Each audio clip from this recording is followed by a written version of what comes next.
Thomas, it's up for grabs now! Thomas! Magic ball from Bergkamp to Patrick Vieira! Oh, would you believe it? Oh, right, what a way to get it! Well, Fabulous solo goal by Thierry Henry.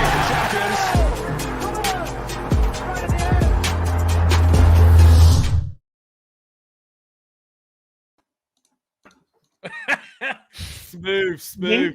Good evening. Welcome. I know, man, it's a dodgy start. Welcome, everybody. Man. This is a very special podcast that we're doing this week because this show is broadcasting same time through Moh's channel and Arsenal Lounge channel. So if you're on Moh's channel and you're seeing this and you're thinking, what's going on? This is the show that we do every Monday night at 8 o'clock over an Arsenal Lounge. And going forward, once a month, we're going to be doing this on Moh's channel. And if Tom wants to get in on it as well, so he doesn't feel left out or jealous, that's fine, no problem. We can talk about that. But that's what's happening today. So if you're on Moh's channel and you've seen this is coming up, this is what's happening. And we're very grateful for the opportunity, Moh, that you're giving us to broadcast it through your channel, man. Much appreciated. Listen, I'm grateful as well. I really, really enjoy doing this pod with you guys. I feel like we've got like a good mix, a good balance, good chemistry. We have a laugh. We take the mick out of you, which is great. So I wanted like the people that subscribe to my channel to see something that maybe they wouldn't usually see because obviously it's over on the Arsenal Lounge. Does that mean we have to go at him extra just for your channel? Yeah.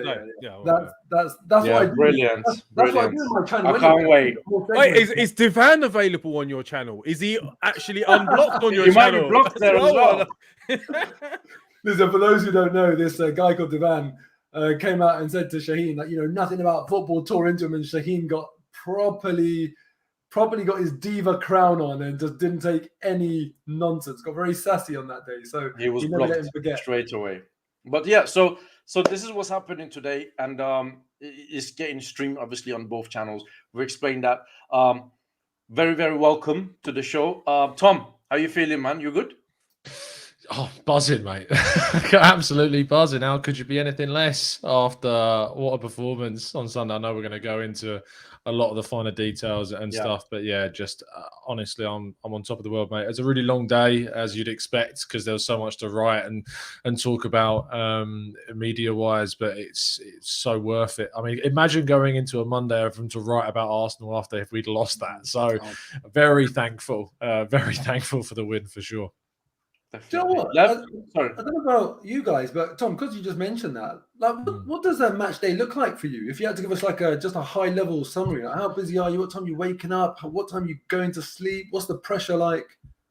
Obviously we do it in shifts. So some games I'm working, some games I'm not. So my shift was 2 till 10 p.m. On match day. So chill morning and then straight into it.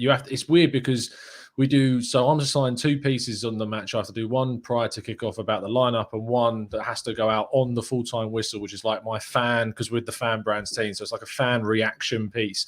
So you're right. You've got to write like a lineup preview ahead of the lineup and kind of predict what it's going to be. But you've got to have multiple scenarios because it's got to go out as quick as possible.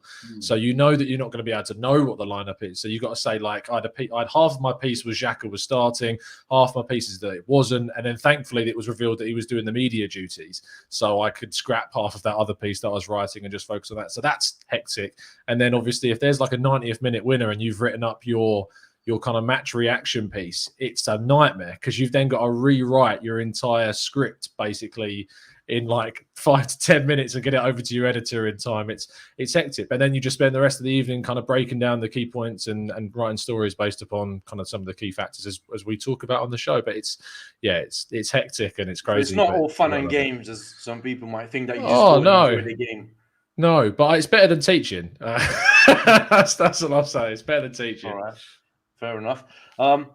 Lev, my fellow Arsenal lounger, how are you, my friend? I haven't even spoken to you for a while. How are you? I'll be doing things on my own. You're not speaking to me. This big show comes along. You want to talk, but there's this song that keeps going around in my head. I just can't. Tottenham get battered everywhere they go. Tottenham get battered everywhere they go. Everywhere they go. I'm fucking buzzing. That's all I gotta say, really. That's all I want. I'm glad to see this is the first podcast we're doing that we're all buzzing. We're good. We're happy. There's not a lot to moan about. It will be mainly positives, and it's good. That's what we like. That's how we want it to be. So, Oh, Shaheen, can I just ask very quickly? Who predicted 3 wins out of 3? I did. No, you fucking didn't. Who went for 9 points? The closest other one was Tom with 7. I went 9. I got but that's 9 not points. fair because you always go for the best outcome possible for Arsenal. What did I say? Yes, you do. Why did you have 4? I said 3 points out of the next. Well, 3 points every game for the next 3 games. 9 points. I got 9 points. Give me some credit, Shaheen. You only went for 9 because I went for 7, and you went, I'll go for 9 then. That's what you did. Tom. It was educated. I knew exactly what I was doing. Yeah, of course. Let me just, before I start things up, we've got a super chat from Cliff. $4.99. Thank you for your super chat, Cliff. Super chats are always very, very welcome. I told you last week, Emil Smith-Rowe, Saka, about knew what it meant to beat Charlotte Hart Lane, get in. Well, Cliff is happy about this as well. On that note, Mo, what did you think of the game? Listen, man, I was shocked. I really was. It fully surpassed any expectation I had for the game. I just did not see Arsenal playing with that level of swagger.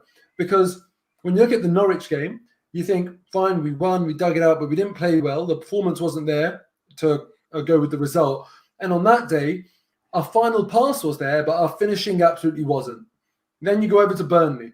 And again, performance better than Norwich, but not a performance where you'd really say, yeah, it was a really good performance to go with the result. And on that occasion, the final pass wasn't there. It wasn't that our finishing was really bad. It's just that the final ball just wasn't there. Today, I did not expect everything to just fall into place and to work out, because going forward, there looked like there was so much conviction and so much confidence in the play.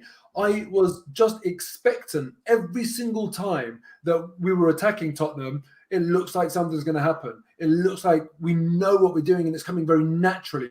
And that is the difference. And I don't know what the reason is. Sometimes you can just have a good day. Sometimes things just feel good, or you're more pumped for the game, or maybe it's the crowd that's getting you going.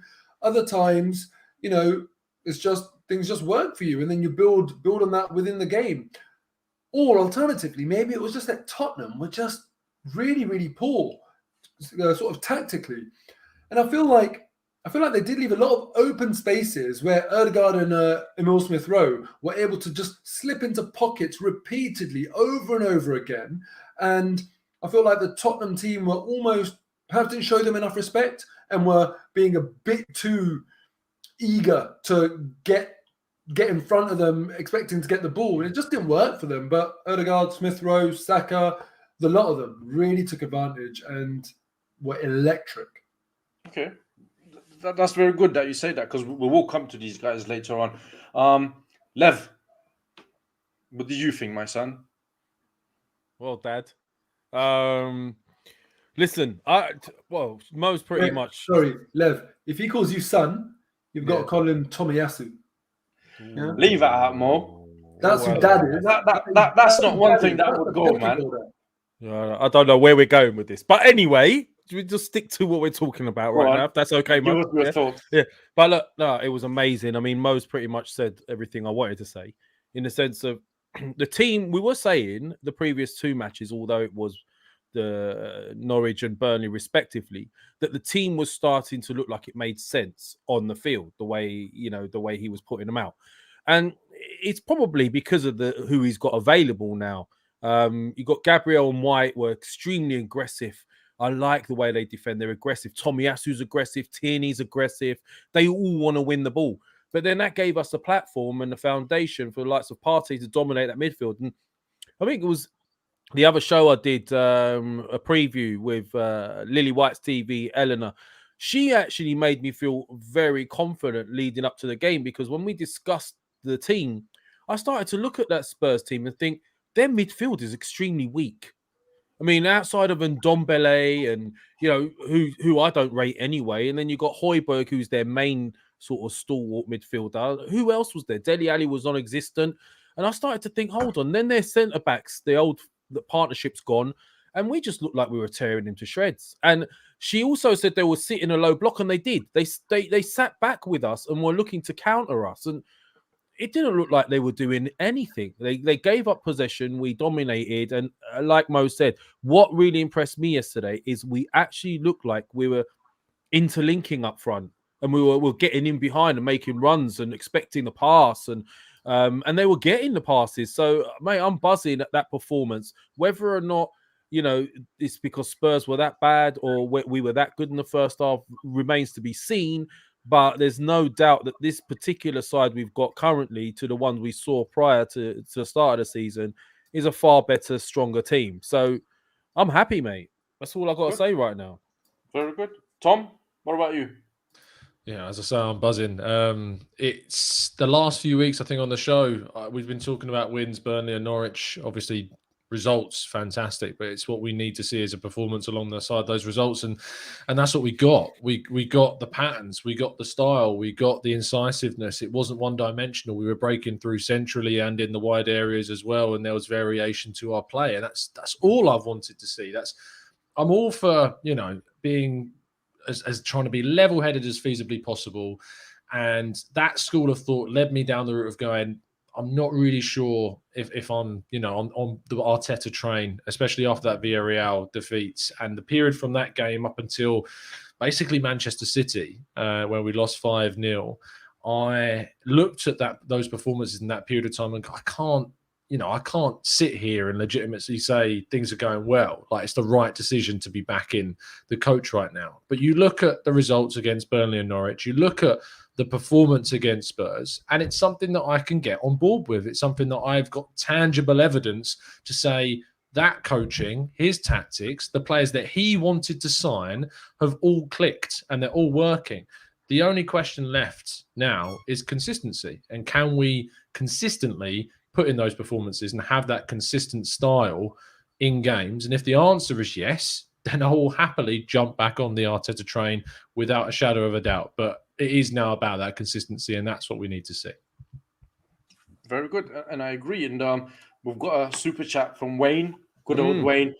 I met him on the show the other day. By the way, he came he came on the live fan cam. Sorry, man, I couldn't make that show. No, nice guy. He's asking me basically, how does Edu's signing look? Listen, there is nothing I would want more than to be proven wrong and have to eat my words, basically, right? I would love that. But based on Burnley and Tottenham game, right, they look all right, especially the right back, but we have to judge them over a season, not 1 or 2 games, right? And yesterday, for me, it was everything that I hoped for, but I wasn't expecting this. So I hoped for Arsenal to come out and, fast start, put it on Tottenham, get an early goal. That's what I hoped for, but I was not expecting to see that. Team looked drilled. They looked, we looked good. As you guys said, there was patterns all over the pitch. We defended well. It was less worrying moments than previously, which is good. And it was a very, very good performance. You have to give manager the credit. We criticize him here, and we'll give him credit now, then he deserves it.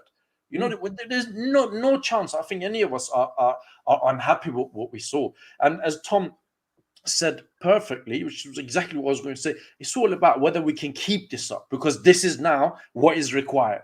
So he's shown us that he can get this out of a team, and the team are capable of performing. Whether we can get this every week, that is the main question. We were doing this. Sorry, I wanted to ask you, because going to Wayne's question, I was thinking this myself earlier, so I wanted to ask the three of you. Yeah, we've seen players in the past come in, do really, really well for a club, for Arsenal, for any other club, and then you look back and they're kind of just a nothing player, and you think, wow, they started like a house on fire. So if you're being around football long enough, you get experience to know you can't judge a player too soon. Now, Marouane Chamakh, for me, is the perfect example of that. He started like a house on fire, got so many goals, but now I look at Takehiro Tomiyasu, and I think to myself, whilst I was never convinced by Shamak, and I wasn't surprised, I know it's early, but I would be really, really surprised if Tomiyasu dropped off a cliff. Yeah. He looks brilliant, doesn't he? Or is it just too early? Should we be judging what we've seen already? Or is it Mo that we've been so used to watching Bellerin for the last 3 seasons?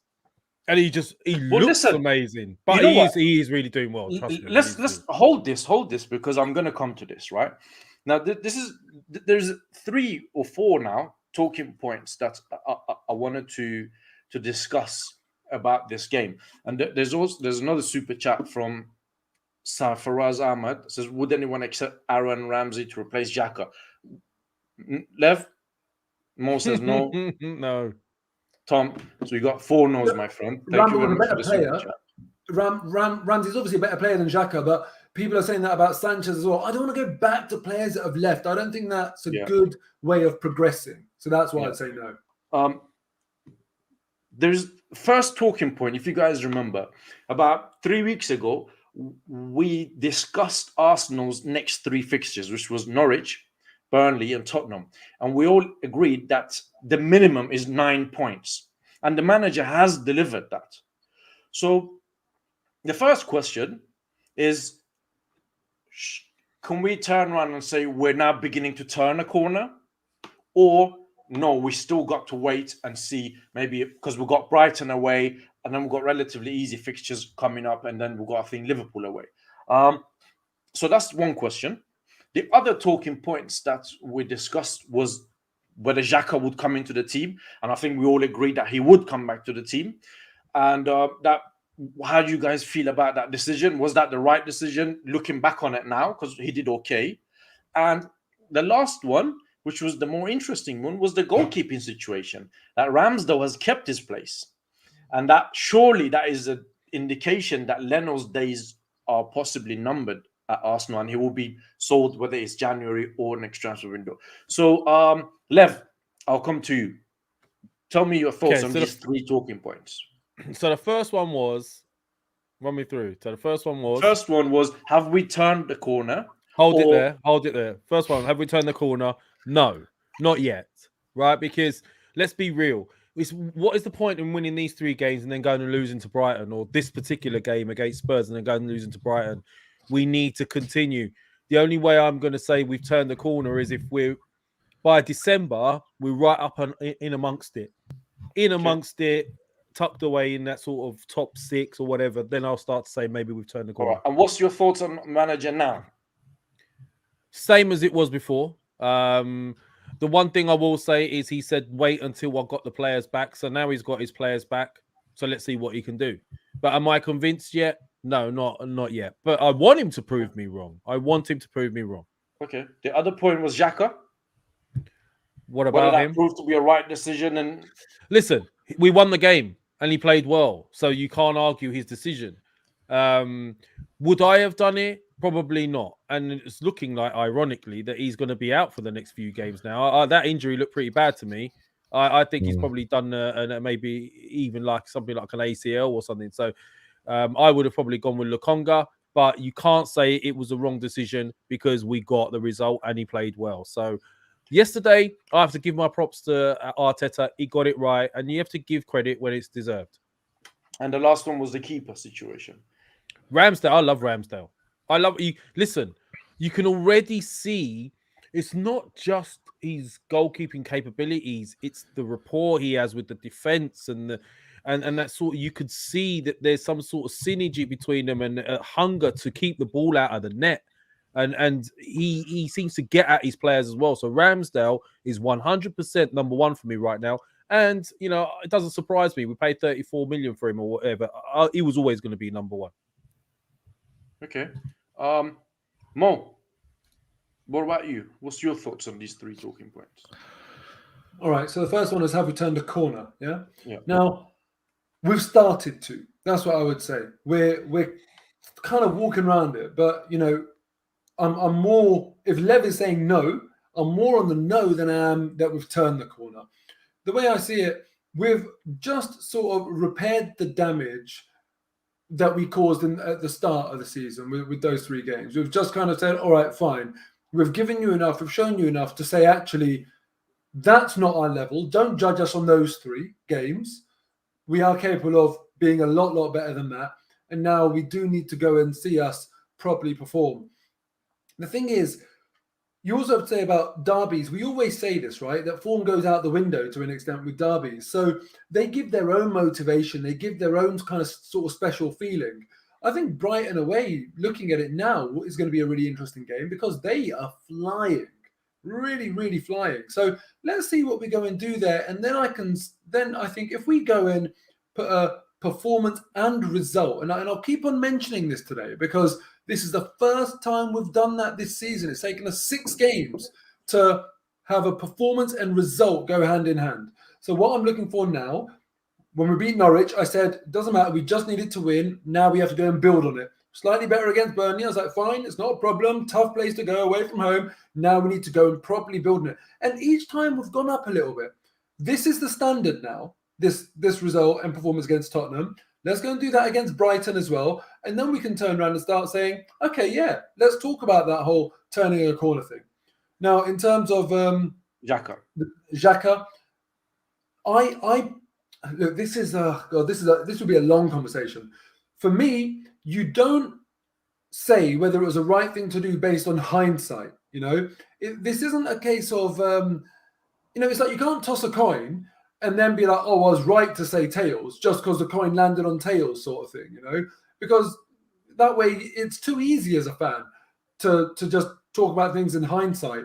You have to make a decision at a point in time based on the information you have available at that point in time. For me, that Xhaka call wasn't the best call Arteta could have made, though I accept that it wasn't necessarily a wrong call. When I saw that is what I expected, and I wasn't up in arms about it. I understood why he was doing it. So there were various reasons that made me think, okay, but we need to move away from things being absolutely binary, that wrong or right. There's a lot of grey area in between. And look, that's what you're going to get here at the Arsenal Lounge. We're not going to be like ranting, raving, shouting, swearing, and we're not idiots. It's going to be more of a thinking person's conversation here. And Lokonga would have bought certain pros that Xhaka wouldn't have bought in terms of maybe a bit more discipline and that sort of thing and reliability based on what we've seen. But also he brings some cons as well. He doesn't have the experience that Granit Xhaka does. So there was a case for both of them. I would not have been on Arteta's case had Xhaka made a mistake necessarily in that game. I would have given him some stick, but I wouldn't have been like, oh, he's a clueless manager, because I can see why he did it.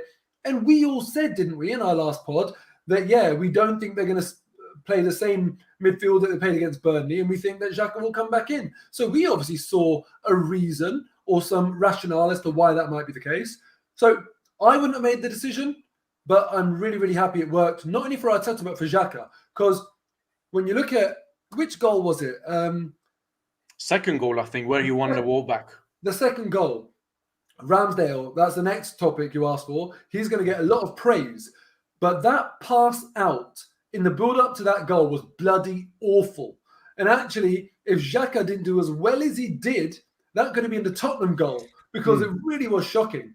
Xhaka was brilliant in that moment. It's in those moments where Xhaka is at his worst often.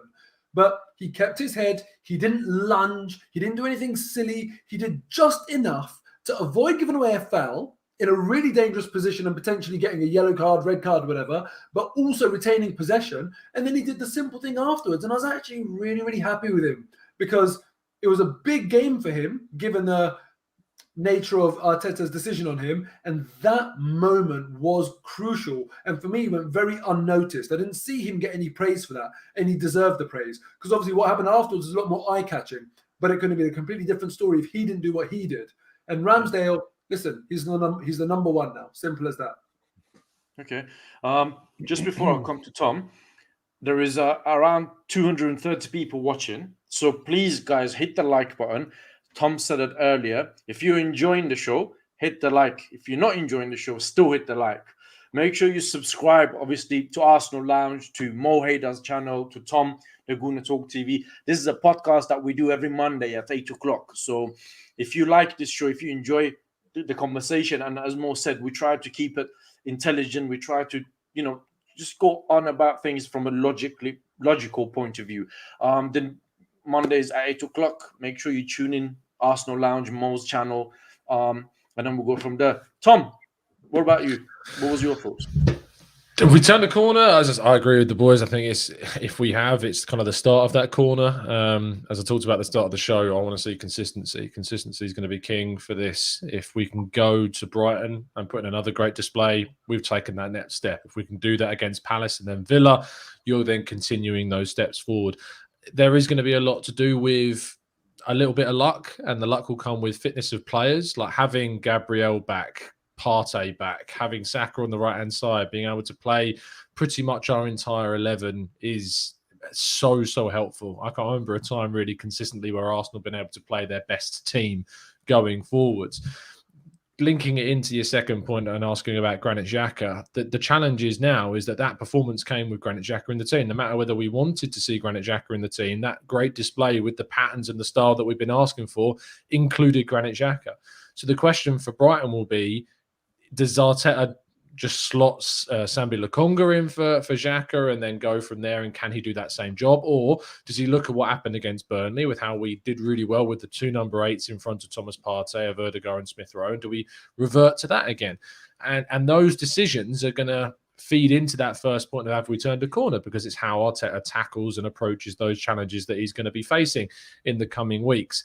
On Xhaka, I ironically did that classic journalist thing of writing a piece criticising the decision to play Xhaka that went out as the team was announced. And of course, after the game, I got a lot of a bit of a bollocking from people telling me, well, you were wrong. Man. And the next day, I wrote unashamedly an apology to Granit Xhaka as an article saying, look, I hold my hands up. I got it absolutely wrong. And I feel it's a bit of a duty to hold your hands up when you get something wrong and admit it, especially when it's to the benefit of Arsenal Football Club. I'm delighted when I'm wrong if it benefits the team. So I was more than happy to do that.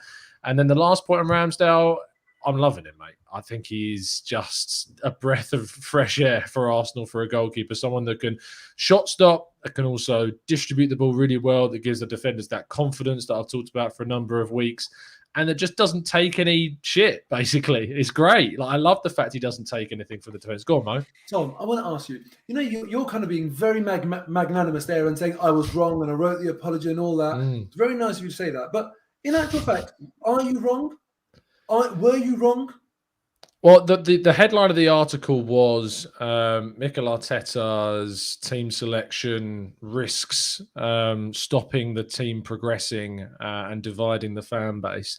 And I mean, it arguably no, arguably that selection did risk dividing the fan base more. It did risk stopping the progression if, say, Xhaka had done what we have seen him do several times.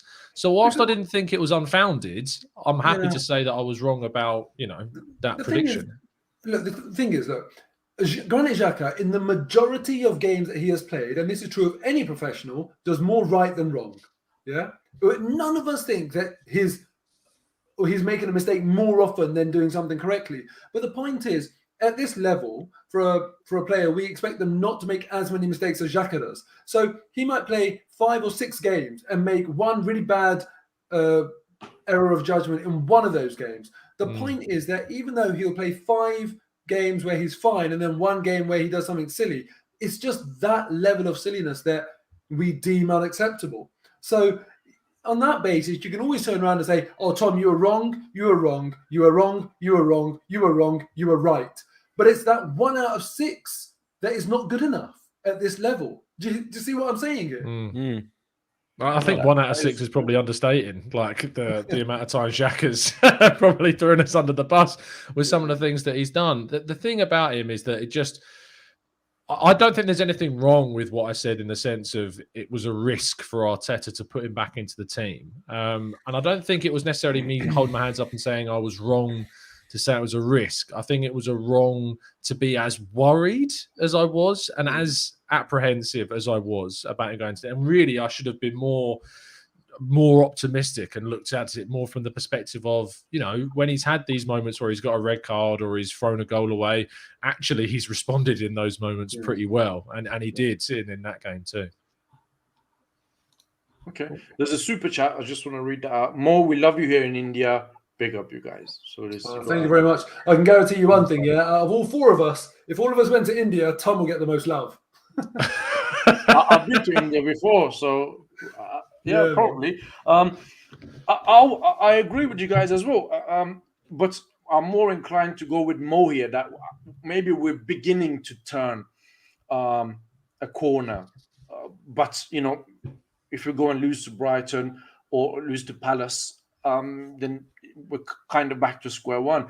Hold on, I said the same thing, but you only agree with Mo. Did you? No, you said. Thing is, Dev, you were like, no. You said we haven't turned the corner. Well, so did Mo. Said not quite. No, yet. Mo said we're beginning to turn the corner. Oh, that's favoritism. Behave yourself. I'll block you. That's all I'm saying. That's all I'm saying. Listen, Lev, I love you, Mo. Love you, Mo. Listen, we're streaming it through Mo's channel, so we have to be nice to you. Lev, let me have something, man. You've got the good looks. You've got the swag. You've got the nice Arsenal plaque in the background. Let me have something. Shut up, Mo. You've got it all, mate. You got it all. They love you in India as well. They only give us big ups. Remember that, yeah? Yeah. Well, but listen, there is something about Granit Xhaka, right? That all the managers, whoever comes in, it seems to play him. And I knew if Granit Xhaka is fit, right, he will play. It was clear to me as day that I would have bet on it that Granit Xhaka will start that game. He seems to be injured now, and as Lev said earlier, it seems to be a bad one. So it will be interesting to see how Arteta moves forward with that problem. And Ramsdale seems to be the number one now.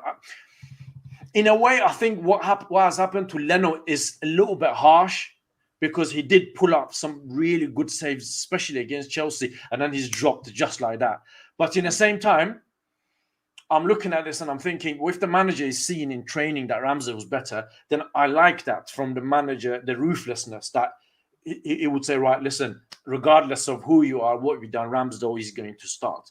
But I do feel sorry for Leno a little bit because, yes, his distribution sometimes is questionable, but over the past few seasons, he has come to Arsenal's rescue quite a few times. Moving forward, there was this thing that I saw in going around in different platforms and so on. So the difference of performance from first half to second half. Why did we take our foot off the pedal and we didn't go for the kill? Also, if it wasn't for a bad Harry Kane miss and a fantastic save by Ramsdale, it could have been 3-0. Because, I think it was Tomiyasu that I think he slipped or he fell when Harry Kane was through. He tried to chip the keeper, but he missed. Is that a valid argument that it could have ended 3-3? Or we just thought, we were 3-0 up, we took it easy a little bit. Tom is smiling, so I'll come to you first. Look, I think that there are few teams that can go like we did in the first 45 for 90 minutes in the world. I'm not just talking about in the Premier League. It's really difficult to do that for a whole game. And you could have argued that, he could have maybe brought on Pepe or brought on Lokonga earlier for Xhaka and maybe made a couple of tactical tweaks. But I actually think it shows a little bit more of a measure of a manager that goes through 3-0 up in the first half and then manages the second half and actually looks at the second half and says, we could turn the screw here. But when you do turn the screw, there's always that associated risk, as there is if you want to sit back. There's an associated risk with both of those options for you to go for.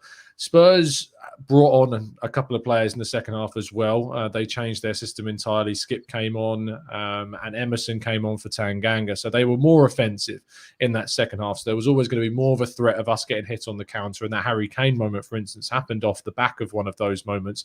So we had to react. I think that the fact that we were able to go 3-0 up in the first half was much down to Nuno getting it absolutely wrong with that 4-3-3. So the fact that they did change meant that us turning the screw and hitting another 3 goals was always going to be a tougher proposition in the second half.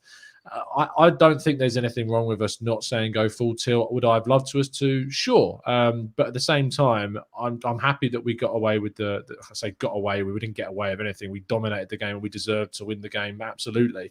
But I think he just managed the second half, and I'm totally fine with a manager that wants to look at a 3-0 scoreline at halftime and say, look, we're not going to risk too much in this second half, and we're going to guarantee ourselves the 3 points because that's the most important thing at the end of the day. Okay, Mo? Listen, you guys know after every game, the next day I do a 5 at 5, and just 5 things that I noticed about the game. And my fifth one was that actually, was it closer than we thought in a way? Because on one hand, I won't say that it was close because of them hitting the crossbar, because that was an Aaron Ramsdale save. That's because we've got a good keeper. But when I see Harry Kane, who is a world-class striker, missing very, very simple chances, like the header in the first half from the corner and the one-on-one in the second half, that is down to a bit of luck on our part, because he's not going to do that very regularly. So it was a weird one because, whilst they missed really, really clear chances, the 2 that we've mentioned, I don't remember Arsenal missing obvious chances. So it feels like we converted the chances that we made, but they didn't convert the chances that they made. So on that basis, potentially it could have been 3-3. But then I have to look at it and say, but if it was 3-3, I would feel gutted. And I would be thinking, I don't know how the hell we haven't won that game. Whilst I think Tottenham fans will be looking at that thinking, how the hell have we come out of that game with anything? So, on that basis, it's obviously a good measure, big chances that you have in a game as to how well you've played in that game. But it would have been very, very unfair on Arsenal. So I think that whilst you do have somewhat of a point there, I don't know which way to see it in a way, because I think I have to conclude on the fact that Arsenal deserved the win. And whilst, yes, on big chances created, it might have been close. In every other area, every single other area, it was not close. We slapped them. Simple as that. And last but not least, Levanja. Listen, we 100% deserved that game. End of. I don't care. I think the Harry Kane chance you mentioned was offside. The one that he tried to chip it past the keeper and put it wide. I think that was actually deemed offside, wasn't it? No, I think it don't was. So. I think it was. It was, Mo. You might not have noticed, Mo, because you was at the game, but obviously I was watching it here, so it was offside. I think it's about time that we were more clinical, because we've had games where we've actually created chances and weren't clinical, been wasteful in the final third, maybe not getting chances in front of goal, but that final ball has always been lacking at the start of this season, where you could see a decent pass would put us in. So for once, we were clinical. I think first half we were miles the better team. I am a bit gutted that we dropped off a little bit, to be honest with you, because right now I don't see us as having that capability. We haven't had that capability in a while. Think about the last Arsenal team we've had that's capable of taking their foot off the gas and defending. Do you ever feel comfortable with an Arsenal team taking their foot off the gas and trying to hold the lead? Because I haven't felt that for a long, long time. So personally, I would have liked him to make some changes slightly earlier, maybe bring in Lokonga, take off Xhaka, or maybe, make a few other changes and get some fresh legs on Pepe, whatever. But at the end of the day, I don't think performance-wise it wasn't close. That first half, we were way, by far the better team and deserved everything we got. So there is a comment as well I wanted to very quickly respond to. But the one that says Lev is crying. Lev was crying about, was it? We didn't get him. I don't remember crying about not getting him as a Royale. I was asking why we hadn't got a right back. As for Ramsdale, I actually stated that he would be playing number 1 if we were getting him, and I don't have a problem with Ramsdale. We just questioned. I think as a channel, we questioned whether that 34 million could have been used better elsewhere. But look, the guy, he's made a brilliant start to the season, and I'm happy we got him. Simple as that. But crying, nah. Fair dues. Fair dues. Yeah. Fair dues. Guys, please hit the like button. Thank you for giving us your time watching this podcast. This is something we do every Monday night at 8 o'clock. I see from the comments, there's quite a few of you that you're quoting things that we said previously, so that it shows that you're coming back to watch us every week, and we're grateful. Yeah, respect to that. It's turning into a good podcast, and we're getting regulars that come in to watch us. So please make a note of this every Monday, 8 o'clock. Subscribe to Arsenal Lounge. Mo's channel, Tom, the Gooner Talk. Mo, you want to say something? I want to say, do you know, I love that. I love the fact that people are holding us to account, you know, and Yes. please don't think that we mind that at all. If we've said something, if you think we've talked nonsense and you think like we've been proved wrong, call us out on it, because we're here to give you our opinions, right? So then we can't all of a sudden hide in the bushes like Homer Simpson when it comes down to it. And we'll do that to each other as well. It's all part of the fun. Just do it respectfully, and it's all good. And especially if it's Shaheen. Yeah.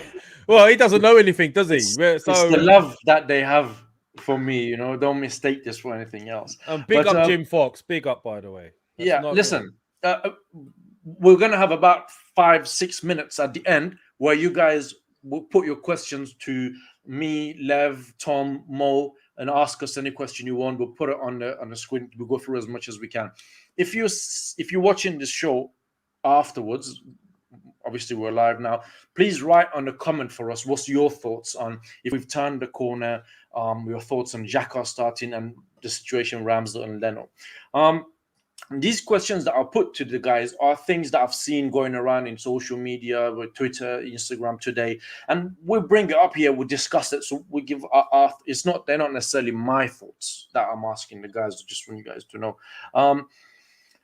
A lot of people said on the comments, what is your thoughts now on Edu signing? You guys were moaning about the signings. What do you think now? Are you guys going to go back on this? I think Tom wrote an article on it, didn't he? Yeah, you know what, Tom? I'll start off with you, and obviously we all have our says. I've said my piece on it earlier, and I'm happy to say it again. But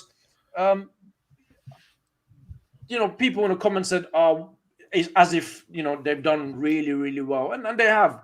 But my personal view is that we can't turn around and say, these are master strokes. It's too early to say that. Yes, they performed well at Burnley and Tottenham, but this is what is expected of them. This is what I expect of a £50 million centre-back, and he's doing fine. The right back, yes, is a good signing.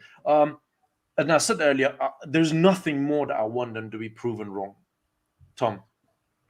Yeah, I think that they're at this stage, if the opinion is that they're doing or rather we can't make a full judgment yet, there's absolutely nothing wrong with that point of view. To say that you'll still want more time to digest the new signings after more than 3 games, there's nothing unreasonable about that whatsoever.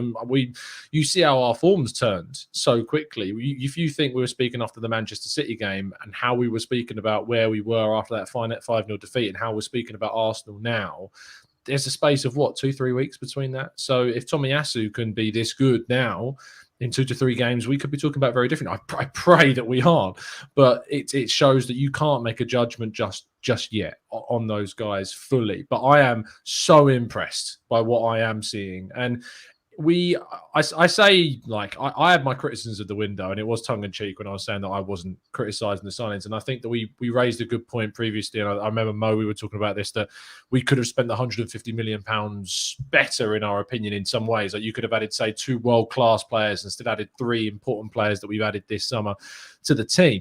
But the point is that I think I've continuously backed Edu and said that I look at Edu as someone whose job, he's doing a good job. I feel that he's doing a good job at the club. And we had a big debate, I remember, a few weeks back when he did the interview on Sky Sports and he did that thing on the club. We had a big debate about Edu. And one of the things that he said in that interview was that obviously he didn't want to put a target and he didn't want to say top 4, top 6. And I think there's rightly criticisms about that, to kind of, not put a target out there, especially in the public domain. But one of the things he did say that I think we got to give credit for is that he sat there and said, I'm looking forward to seeing what Arteta can do when everyone's available. I want to see this team play. I want to talk about this team when everyone is fit and ready, which at that point, we hadn't had Partey back. We hadn't had Gabriel and Ben White together. Tomiyasu had yet to play. Ødegaard had only played against Manchester City in the 5-0 drubbing. We hadn't yet seen what this squad was capable of. And in these last 3 games, especially in the last one against Spurs, we have begun to see what the capacity and the potential for this squad to play is. And now it is important that we stay, grounded. We don't lose our heads about this. and that we now take things game by game still, and we go to Brighton, which I saw a comment in the chat box saying that they felt that the away game at Brighton is going to be a tougher game than the home game against Spurs. And I think it's a solid point, because Brighton are having an excellent season under Graham Potter this year, and they've been brilliant so far. And we always do tend to struggle when we go to the Amex. I think our win last season there was our first in like 6 attempts. So that is a very difficult fixture. And we will now take this game by game. And as you say, Shaheen, as long as you join us at 8 p.m. every single Monday, you'll be able to see us talking about this and see how things develop. But fingers crossed, we'll be talking about it exponentially positively as we go through the season. Okay. Shaheen, I wanted to say that, talking about needing more time to judge players or whatever, the one thing that I want to say is that when you truly get the hallmark of a player is when they make a mistake and how they respond to that. Yeah. And also whether they learn and stop making those mistakes. So Patrick Vieira, I can tell you one thing, right? When he first came in, so many people didn't rate him, kept on getting red cards, didn't learn from his mistakes. People got fed up of him. Eventually, his quality came through and he managed to put it together. Bergkamp, he was labelled a flop at first. Now, my point Henry is... as well. Yeah, Henry as well. Yeah, it's very hard. Even Cazorla struggled in the English league at first, and then he just found a way of being able to get his brilliant game and expressing it. Now, look, with Tomiyasu, with Ramsdale, with all of these players, when they make a mistake, it's then up to us in terms of how we react. If 3 games in, people are almost saying like, oh no, how can you have any sort of like other opinion other than they're just amazing? We need to back them when they have a little hiccup. Even Bukayo Saka, I couldn't believe it. Even Bukayo Saka, when his form dipped just a little bit, I heard people questioning him. Smith Rowe, who for me was our best player in the first 3 games of the season, was man of the match yesterday. He's been probably our most consistent performer and best performer this season overall, even in that very difficult opening 3. I've heard the nickname Emil Kills Flow for him. People have been... I find it baffling. My point is, if we're not getting carried away now, we're also not going to be, well, me personally, I'm not going to be getting carried away when Tomiyasu makes his first mistake or a winger makes him look silly. So for me, that's what supporting is all about. Just kind of having that, a bit of calm about it and not getting too fanatical when they're good or when they're bad. Yeah, speaking of supporting players and giving them encouragement, you've come up with a new nickname for Emil Smith Rowe, haven't you? Yeah, man. Do you care to share? Well, he was Emil Smith Rowe, then he became the Smith. And after seeing him unlock that Tottenham defence, it's the Locksmith. I think that's a new nickname for him. It's brilliant. What's your problem? Why are you shaking your head, Lev, man? It's actually quite good. It's a good What's nickname. wrong with that? Huh? The Locksmith, okay. What's wrong with that? It's good, man. It's cool. Yeah. Emil Smith Rowe liked it. So there we go. Oh, well, he's dropping the big names now. Did he actually like it on your account? I'll take that offline. All right. Listen, if we get the likes up, it's on 84 right now. If we get the likes up to 100, Lev is going to do the Henry Aubameyang knee slide in his room. Mate, I got wood flooring. He's gonna char the shit out of my knees. I ain't doing that. Yeah, well, it serves you right. Wouldn't shake your head like that next time. I really like the Locksmith. It's such a good name, honestly. Good. Well done. So what's your thoughts on this whole thing, Lev? What's my thoughts? I mean, look. Firstly, I mean, we're talking about Edu signings. We did say on the show quite a few times, we can't judge until we've seen these players over an amount of time. So, and unfortunately for us, we haven't had that opportunity to. Now that they're coming together, the signs are very, very positive.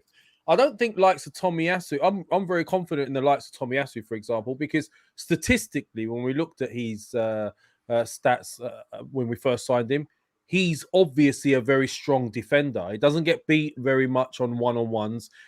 He's very strong in the air because he's tall for a fullback, and he's quick, and he's just an overall good defender. So I don't think that's going to change anytime soon. You don't suddenly become a bad defender overnight. So I'm confident in his capabilities. The signs for the new signings are positive, but we need to see it consistently. I don't have any fancy names for any of these new signings, unfortunately. I do have a Tommy song. Cafu. I do have a song. Oi, why hasn't anyone thought about a song for Lukonga?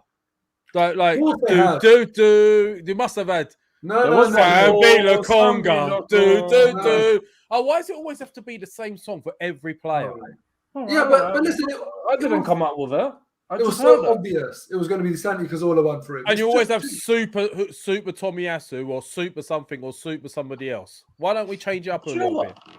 Lev, you said something and you reminded me of a question I was going to ask Mo and Tom. I don't know if Tom was at the game or not, but Mo, what was the difference in the atmosphere at the stadium in this game? I know this is the North London derby and people will be naturally more up for it than other games, but what was the difference in the atmosphere than say Norwich game or previous home games you've been into, especially with the performance and the way Arsenal came out, and what was it different? Well, let's not forget that this was the first home game this season that followed a victory, because the first home game of the season followed Brentford away defeat. So we weren't really happy with our results. We weren't really happy with our transfer activity. There was only really cause for a bit of frustration. And you compare that to this game, not only is it North London derby, which always raises the level anyway, but it followed a victory, and it also followed the completion of the transfer window, where we had not only got these players in, but these players had already shown that they had played well. So there was actually a lot more cause for, I wouldn't say real optimism, but a lot more cause for positivity. So I think those really came into it. And then, so that's sort of like before kickoff. But then the way Arsenal started just made all the difference. I think that's what it was. It could have easily turned if we went 1-0 down. There could have been a lot of frustrations that came out. But the players, and you know what, the fans were great. But I think they made sure the atmosphere was brilliant today. They really led by example and we followed. Yeah, that's great. Obviously, it's a point for the fans as well that this is the sort of support that listen. The support Arsenal fans support the teams brilliantly always. You know, it's sometimes Emirates can go a little bit quiet, but that comes from the team and the team's performance. It's not like they ripping it up on the pitch and the fans are a bit quiet. So there's nothing to be said of the fans there.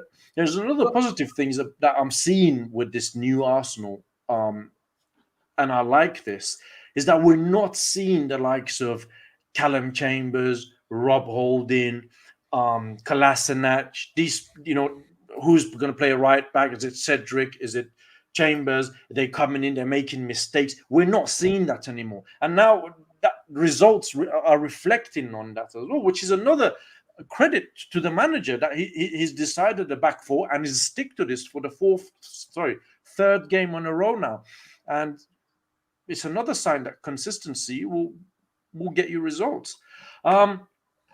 Guys, please hit the like button, subscribe to Arsenal Lounge, Mo, Tom, the Gooner Talk. If you want to put your questions in the chat to Mo, Tom, myself, and Lev, we'll go through as many questions as we possibly can. Shaheen, I'm loving the correlation of the fact that since your board has disappeared, our results have improved. That's a major factor. Don't you shake your finger at me, young man. No. This is pointing to the man who on my screen is above me. Good point. Very good point. And I'll tell you another good point that I saw.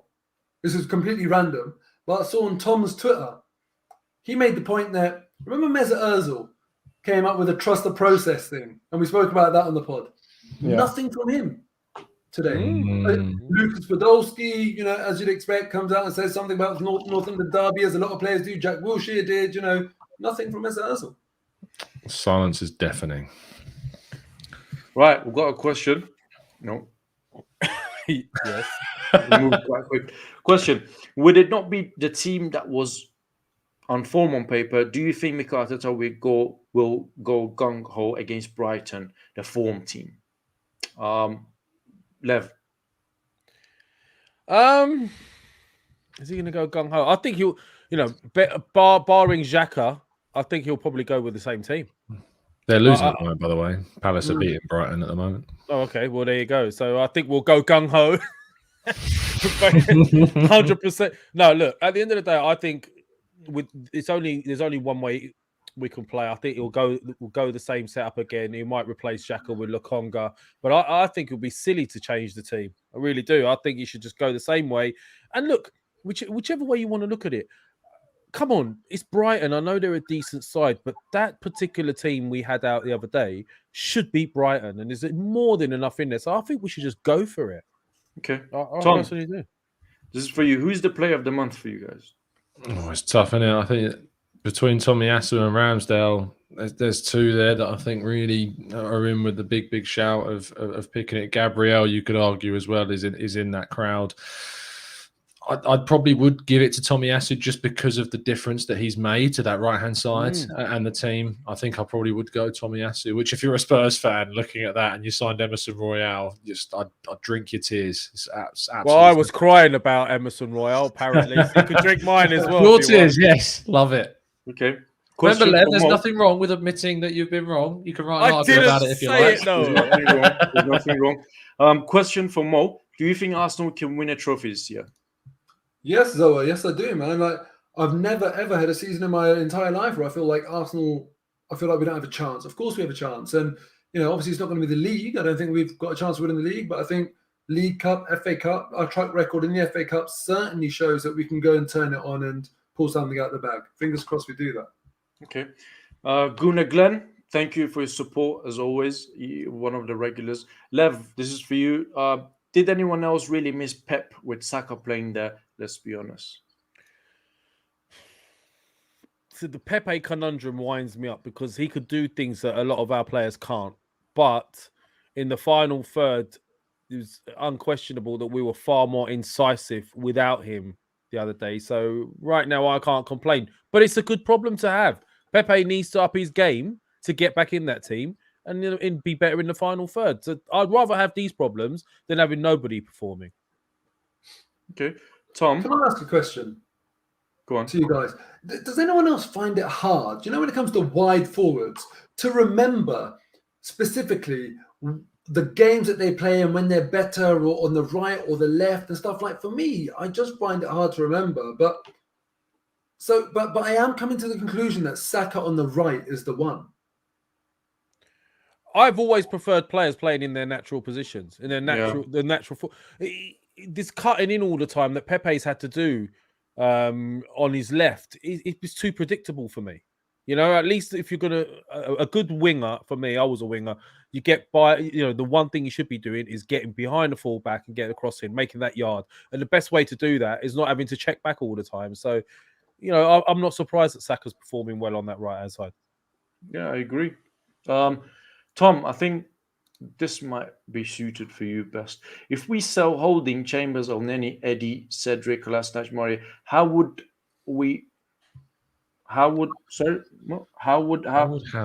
the homegrown work? Yeah, how would the homegrown thing work? Cedric's not homegrown, neither is Kolasinac. You're right. Eddie, Chambers, Holding there.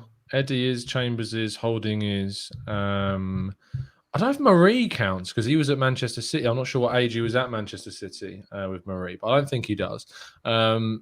Obviously, there's a quota. You can have 17 non-homegrown players in the squads. Emile Smith-Rowe has turned 21, so he's now counted in that homegrown quota. If you're under the age of 21, you don't count. William Saliba will count next season as a homegrown player, as will Gabriel Martinelli, because they would have both been at the club from between the ages of 18 and 21 for 3 years. So they'll also count. So I think that there will be natural replacement. Should, of course, we keep those players. And with the way that we're signing players like Ramsdale and White, I think there's kind of an emphasis on wanting to sign more British players from Mikel Arteta to have. And I think that comes down to a bit of communication and chemistry between the players as well. I wanted to have that kind of group, that British core back again, but of a higher standard to what we saw with like Jenkinson and Kieran Gibbs and those guys. So I think that they're looking to do that more so, but I think we'll be fine. So I don't think you need to worry too much about it. We'll try to go through as many questions, obviously, as we can, guys. Apologies if we don't go through all of them, but I'm going to end the show. We've been going for 1 hour. on this question, which I seem to have lost it. All right, whilst you've lost that, yeah. Lev and Tom. Daniel Here Ek. we go. How do you guys feel about him? Obviously, seen in the stands yesterday, watching it with Thierry Henry. Thierry Henry has come out on Monday Night Football today and said that Daniel Ek is here for the long game. He's going to be patient. I think there must be something in it. Henry? Let's be honest. Henry and Ek knew the cameras would pan onto them while they were there, right? Yeah, so Henry wasn't exactly trying to be unseen in a retro Arsenal shirt. Yeah, so I personally think there's something in it, and in an ideal world, they'd rather wrestle Arsenal away from the Cronkies, but who knows? Tom? I don't see them wrestling Arsenal away from the Cronkies. I think that the KSC are very much here to stay. Not that I want them to be, but they're very much here to stay. I don't see them selling. Daniel Ek says he's an Arsenal fan, so it's not surprising to see him at a game. We know that Thierry Henry was very much on board with him in his proposed takeover bid as one of the key facets of convincing supporters to get on board with this idea of Daniel Ek's kind of bid to take over the club. Henry is a smart guy. He knows where. I mean, I don't remember the last time he wore. He's been at the Emirates a lot, and I don't remember seeing him wear a retro Arsenal shirt before at the ground. I might be wrong, but it doesn't stick in my mind. I feel like it would stick at my mind. So he knows that they know that the cameras are going to pan to them. They know that publicity is going to be there. Josh Kroenke was also in the ground, as to the best of my information as well. So that. If you want to say like he was there, Josh wasn't. That's not the case. Josh was there yesterday, but I don't think it changes anything. I think that I genuinely don't think Daniel Ek is rich enough to buy Arsenal, to be honest, especially not on his own. So sorry. I don't know if I should answer this as well, because at the beginning Mo said I've got a question to Lev and Tom. No, that's only because you were looking for a question. So no, it's all right. It's all right. I know you think I don't know nothing about football, but it's all right. It's all right. He was covering for you. He was helping you out. Exactly. No, it's all right. This is that diva moment we were talking about. No, it's all right. He's already started again. He started. No, I think maybe we should break for a sing-song.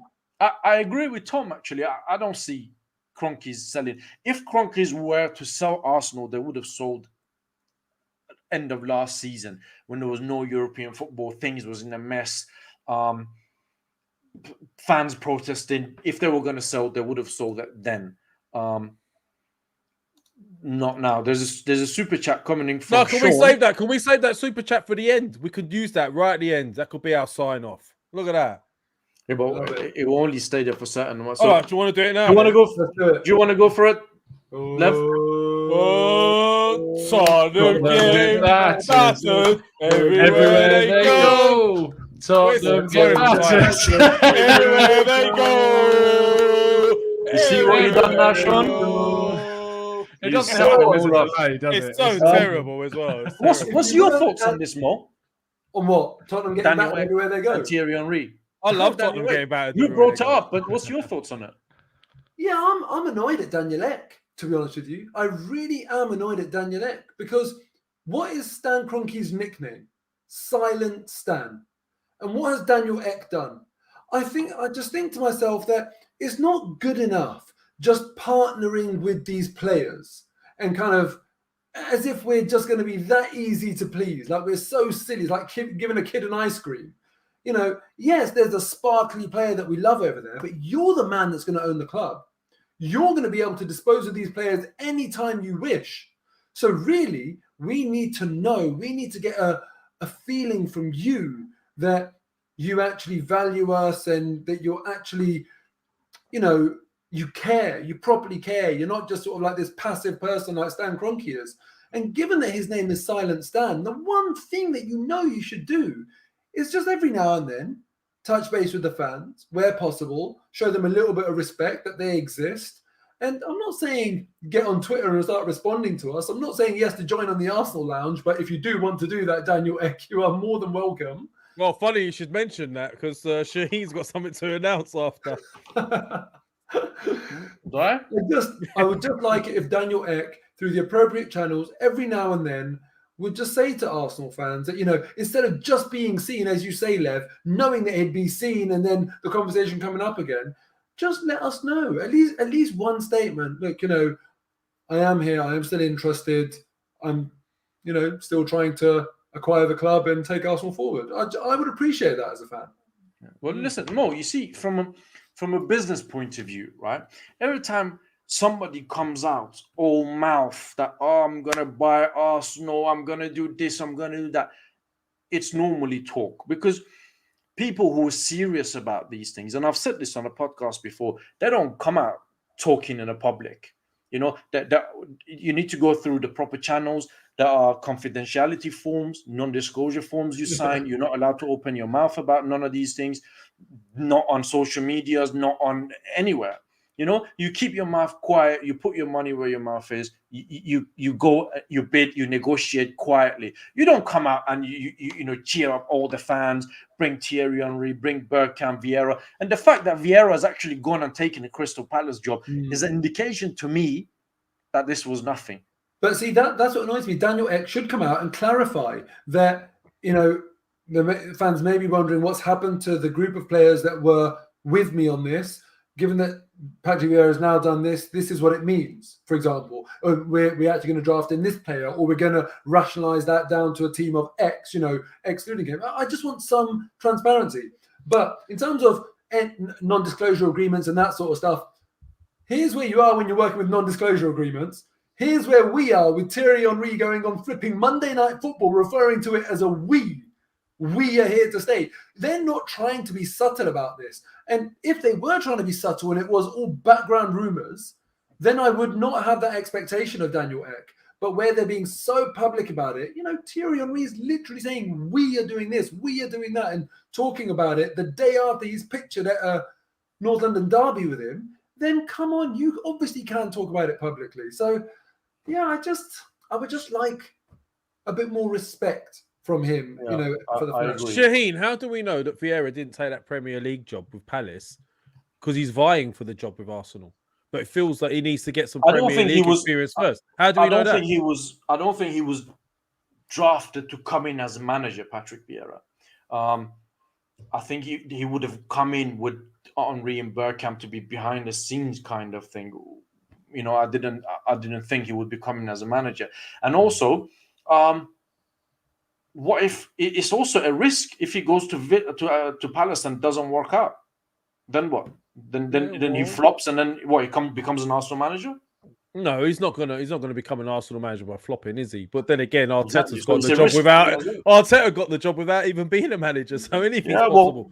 Well, that's a downfall of the current regime. But if Daniel Ek is coming in and if he's serious about buying the club, I would suggest that you bring somebody that is a proper experienced manager, and then you have all these guys behind the scene doing their bit. There is a problem though, Shaheen, if you think about it, because you got Vieira, who's a coach, you've got Thierry Henry, who is a coach, you got Dennis Bergkamp, who is a coach. Like, there is a worry for me, saying a hypothetical situation where they were able to take over the club. I don't think anyone could convince me that Thierry Henry, there isn't part of him that's thinking, well, if this is successful and this goes through, he's spoken of his dream to be Arsenal manager. There isn't. I believe there'll be part of him that's thinking this is one step closer to that dream being achieved, and that he will have his own ambitions to take over. To say that they take over, they appoint a coach to take over that position. At the back of Henry's mind, I wouldn't bet against him thinking if this doesn't go well and there's then a vacancy after we appoint someone, for me to then step in to that position and see how things go as kind of a bit of an audition. So I have reservations because I haven't rated Thierry Henry's forays into coaching that great. In fact, I mean, and a selfish plug, I'm interviewing for Football London João Trallo. Just saying, I'm interviewing João Trallo, who was Thierry Henry's assistant at Monaco on Wednesday. So there should be an article out there later in the week. So I'm going to ask him about how good he actually is as a coach and find out some stuff on that. No, it's a valid point, because if you look at all of them, Dennis Bergkamp has had no managerial experience. But if you look at Patrick Vieira and Thierry Henry's managerial career, it's not really great. It's not one that you would think, oh, this guy. And I'm not sure if it's a risk for them to come in take the job, and then if things don't work out, they're risking the legacy that they have with the fans. Yeah, very good.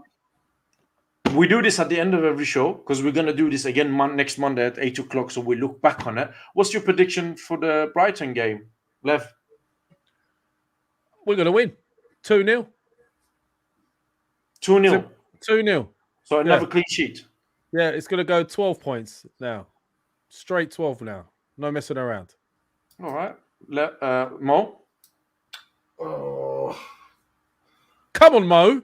We're going to revisit this next Monday, by the way, Lev, just so you know, yeah? Yeah, well, you think I'm scared? I think it'll be our first draw of the season. I just worry.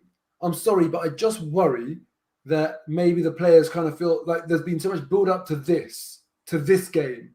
And I just worry that maybe that I won't be fully on it. I hope I'm wrong, but I just worry there could be a bit of a hangover, that sort of like job done mentality. So I think 1-1 or 2-2 in our first draw of the season, because Brighton are no months. Tom? I would have agreed with Mo if we had European football this week.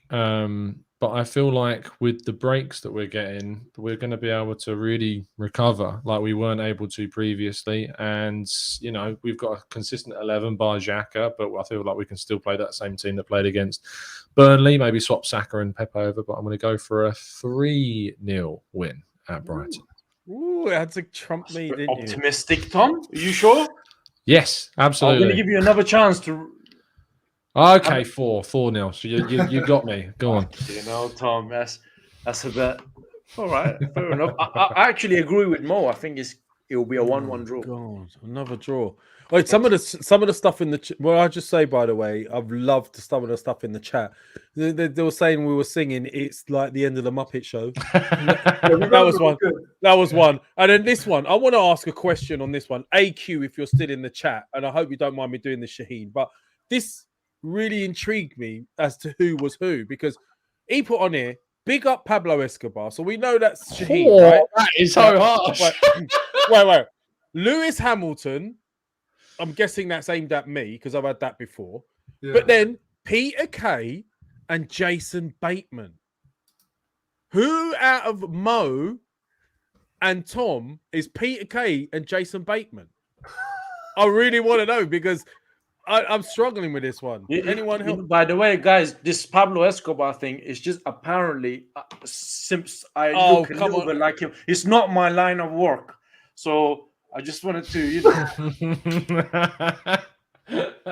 It's so good. It's so true.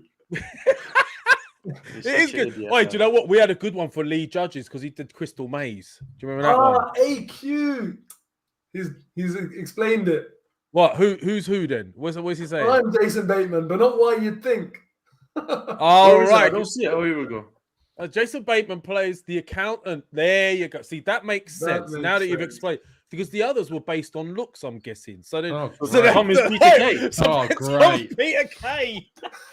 I know I need to get back to the gym, but jeez, come on. Do you know what? There's another comment that I want up from Samuel Olu Williams, because I did say earlier on that if you think we're talking crap, get onto us. We don't mind. We're not fast enough to take it. No, not that one. At 11 minutes past 9, he said, Mo overthinks things and wants everything to be done his way. This is football. Let it roll and don't hold on to it, man. Do any of you know what? Let it go, man. What's the matter with you? But I'm just trying to put 2 together and understand what I said for it. And then he said, get a grip, Mo. What did I say for him to... Is this about my prediction that I think we might not win against Brighton? I don't understand what link that has to me wanting everything to be done my way. I mean, I'd love it if everything was done my way. That'd be great, but I'm confused. Well, everything we do. I mean, we didn't even want the show on Mo's channel today, but it had to be his way. He made us do it. We wanted to. He just insisted. So I agree with you, mate, all the way, Samuel. Well, on that lovely note, we've been going about for 1 hour and 15 minutes. Thank you very much, guys, for watching. If you're watching this on Mo's channel, thank you. Please subscribe to Arsenal Lounge. Well, we do this thing on every Mondays at 8 o'clock. Tom obviously has got a channel, the GoonerTalkTV. Every Monday at 8, us four will discuss the previous fixtures, all the topics, all the talking points that are Arsenal related. Tom obviously is a journalist as well. That gives us a different point of view of how things are. He does his interviews. Next week he's going to tell us about his interview that he's going to do this Wednesday with Thierry Henry's old assistant. Moh obviously does his after show reaction on his channel. So after the game, if you want to hear Moh's thoughts, go on his channel. Lev does a show on the Arsenal Lounge where you can actually come on the channel and share your thoughts. Unless you're a Spurs fan, then you bottle it after the game. Yeah. So, guys, please hit the like button, subscribe, give us your feedbacks to your thoughts in the comments if you're watching this show afterwards. Tell us your thoughts on if we turned the corner, on Xhaka starting a game, and what's this whole Leno Ramsdale situation. So, Tom, any final words? No, always a pleasure to join you boys, especially after thrashing those lot down the roads. And I look forward to next week. Lovely. Moh? An absolute massive moment, a seminal moment in Mikel Arteta's Arsenal career and potentially even Nuno's Tottenham career. And I'm really glad he came out of it in the right way. We may all have to be proved wrong and backpedal on Mikel Arteta. And I know all four of us will be more than happy to do that. Spot on. And last but not least, my fellow co-founder of the Arsenal Lounge. Man, I'm just happy. I'm starting to enjoy doing some shows on the back of wins because it seemed like it was taking forever and we were in this dark, gloomy place. And suddenly we're starting to have a bit more enjoyment. And there's nothing better than doing this on the back of a North London derby victory. So I'm really chuffed. I'm happy. Listen, the guys in the chat, I love the support that we have on here. I'm looking forward to seeing Tom's stand up as Peter Kay. That's going to be great. But also, very quickly, what I would like, why don't we do some sort of forfeits for our predictions? Surely there's got to be something we can do. Oh, hold on. Why don't you guys write it on the comments? What? Fair. Well, no. We can have a little think. If anyone could think of any forfeits for us four, based on our predictions or whatever, maybe we could do it monthly or whatever based on, I don't know, work it out. But that'll be quite interesting. Sounds good. And people hit the like button. I can't believe how stingy people are being today. There's still almost 200 people in the chat. Come on, every single one. While Shaheen gives us his final sentence, because we've all done ours, please listen to him. Distract yourselves. Go and smash that like button, please. And my final words are thank you very much for watching us. Hit the like button, subscribe to the channels, Arsenal Lounge, GoonerTalkTV, Moh Haider. And hopefully this will give the manager, the players, and we forgot to mention the Arsenal ladies as well, because they thrashed Man City as well. So it was a good day for Arsenal as a football club. So hopefully it will give everybody a lift, whether it's ladies team or the gents team, to kick on and build on from this, and obviously go to Brighton, get a result, and hopefully go on a 10-game winning run, or at least until we play Liverpool away. So again, thank you guys for watching. Have a wonderful evening, and we'll see you next week, Monday at 8 o'clock. Good night. Peace out.